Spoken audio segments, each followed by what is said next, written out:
Պարոն Հասանով, նախորդ ազգային ժողովում դուք այստեղ նստած էիք, մեր գործընկեր պատգամավորներից որոշները բանտում էին։ Այսօր էլ դուք այստեղ նստած եք, մեր գործընկեր Արթուր Սարգսյանը էլի կալանքի տակ է, քաղաքական հետապնդման տակ է։ Նախորդ ազգային ժողովում գլխավոր դատախազը եկավ կեղտ, սուտ հայտարարություններ, սուտ մեղադրանքներ հնչեցրեց Արթուր Սարգսյանի նկատմամբ եւ նախորդ ազգային ժողովը տվեց իր համաձայնությունը։ Նոր ազգային ժողովը ձևավորվել, բայց այս քաղաքական իշխանության ենթակա դատական համակարգը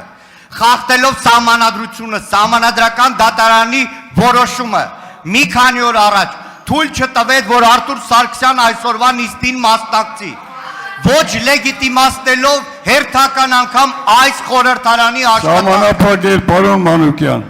Պարոն Հասանով, դուք գոնե լավ գիտեք բանտարկյալներն ինչ է, մեր հայրենակիցներից հասարները, այսօր Թուրքիայի բանտ… Անջատել Մանուկյանի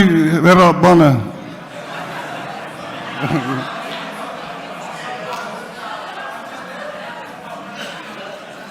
Պարոն Մանուկյան, Սարգսյան Արթուրը արդեն շուրջ մի տարվա ընթացքում մի տարի է, որ նստած է,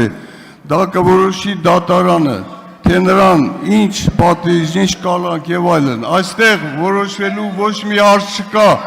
Մի րոպե, դուք կընտրենք ազգային ժողովի նախագահ, կընտրենք տեղակալներ, որոնցից մեկը կլինի ձեզանից։ Դրանից հետո արդեն